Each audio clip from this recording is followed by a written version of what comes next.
qui est génial dans le vin, c'est que c'est un produit qui est vivant, quoi. Et quand tu te sers un verre de vin, bah, t'es parti pour un voyage et ça dure longtemps. Bon, et les amis, j'ai la chance d'être avec 4 grands vignerons de Castillon qui font partie de Castillon Caractère. Hier soir, on a goûté les vins à la Paulée de Castillon, qui était la première Paulée de Castillon. Et donc les vins m'ont beaucoup plu. Donc je me suis dit que ça serait bien qu'on continue à déguster les jolis vins de Castillon. Voilà, voilà, vous avez fait une belle table. Hein. Alors moi je suis Stéphane, j'ai un domaine qui s'appelle A. Je suis le président de l'association Castillon Caractère qui représente 18 vignerons. Castillon, c'est quand même une grande appellation. On a 200 vignerons à peu près sur 2100 hectares. Ouais, parce qu'on n'a pas dit, mais c'est combien de communes Castillon? 9 communes. 2017 parce qu'il y a un millésime de gel de printemps. Donc nous, le domaine, il est sur la commune de Sainte-Colombe. Ça veut dire que moi, au bout de ma rue, c'est Saint-Émilion. C'est Grand Cru classé. En fait, le territoire de Castillon, t'es vraiment aux portes de Saint-Émilion. Bah, t'es plus qu'aux portes, c'est la continuité, c'est le même terroir en fait. On est sur le même substrat d'un calcaire très rare. Hein. Et on n'imagine pas la chance qu'on a d'avoir un calcaire, c'est quelque chose de très rare le calcaire. C'est 5% de la surface du globe. Nous on en a 55% en France. On est vraiment dans le crayeux du calcaire, dans le côté salé. C'est pas un vin qui est très opulent, puisque c'est un millésime un peu froid. Et puis avec quelques années, on commence à avoir une aromatique tertiaire encore assez signée du calcaire, le côté épicé, un peu floral, parfois un peu truffé. Donc voilà, je trouvais que c'était intéressant. T'as quoi en encépagement? Alors moi je suis à 70% Merlot et 30% Cabernet Franc. Parce que le Merlot c'est un cépage magnifique qui est vraiment sur son terroir de prédilection sur les calcaires. Et c'est vrai qu'il a un côté sucré, il a un côté sensuel, il a un côté rond, sphérique. Parce que c'est dans le monde du sucré. Et le Cabernet, lui, au contraire, il est dans le monde de l'épice, dans le monde plus aérien, souvent floral, selon les maturités qu'on prend. Et qui donne au vin une buvabilité. Parce que moi, au départ, je suis plus buveur que dégustateur. Et la qualité d'un vin, c'est quand même de pouvoir en boire des quantités suffisantes pour ne pas souffrir de déshydratation, ce qui est chez moi un problème récurrent. Moi je suis en train de goûter le vin, c'est bon. On essaye de faire des bons vins. Ah ouais, c'est réussi, je trouve que c'est réussi.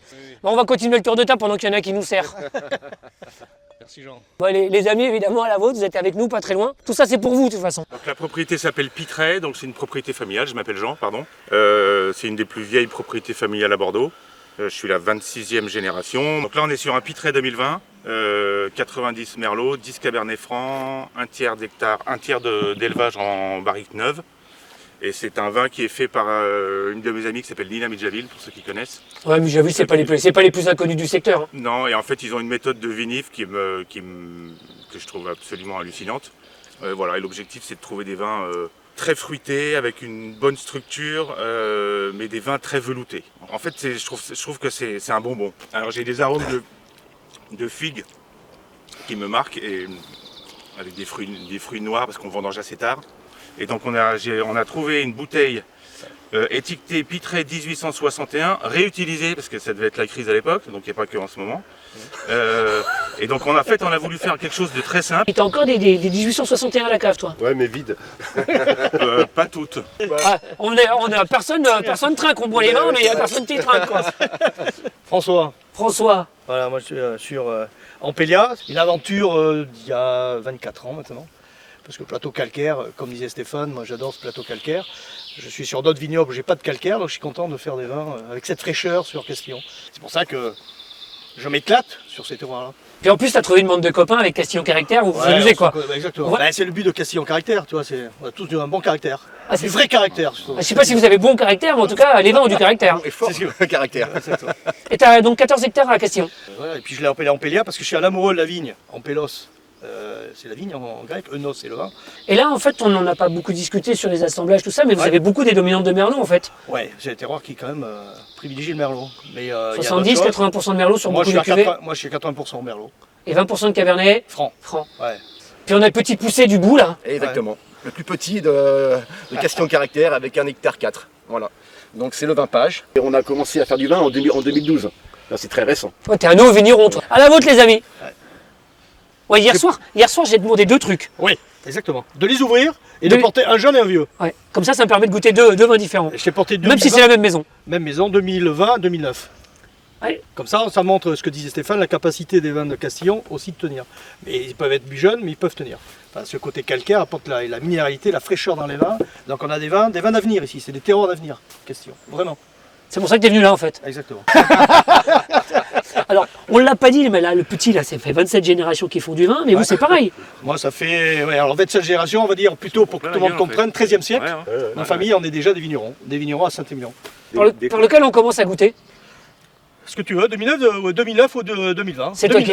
2009. Allez, on commence 2009. Beau millésime à Bordeaux. Et c'est là, tu as une belle expression du calcaire, parce que c'était des vins un peu surmûrs, Ouais, des raisins un peu surmûrs, mais dans ces terroirs de Castillon, avec ce calcaire, cette fraîcheur. Parce que c'est gros millésime solaire 2009. Exactement. Mais tu as cette fraîcheur, des pH qui ont tenu et qui ont vraiment tenu. On sait pas, il y a quoi là? Là, à l'époque, c'était 95% Merlot, 5% de Cabernet Franc. C'est important la Et c'est fraîcheur dans pas les vins. lourd, tu vois, c'est pas des vins qui te fatiguent. Tu vois, là on en vin, tu as envie de saliver, tu as envie de manger. Moi, un poulet au mori, tu peux boire avec du poisson du merlot. Moi, j'hésite pas, un merlot qui a un certain âge.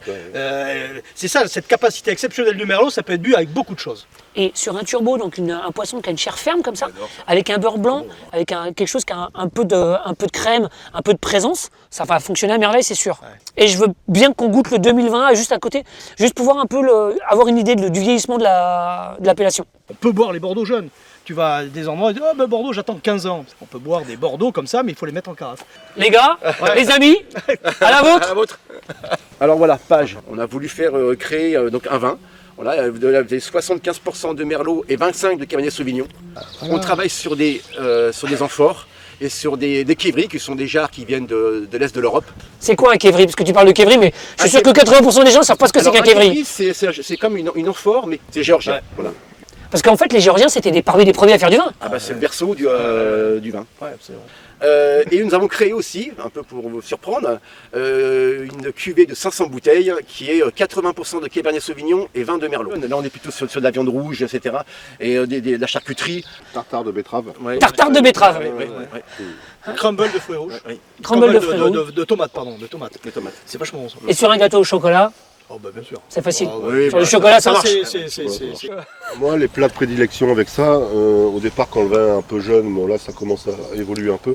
Je trouve ça un fabuleux vin sur l'agneau. Tous les produits d'automne, les champignons nobles, évidemment la truffe, parce que ce sont des vins le calcaire, Merlot sur le calcaire, ça donne des arômes de truffe au vieillissement.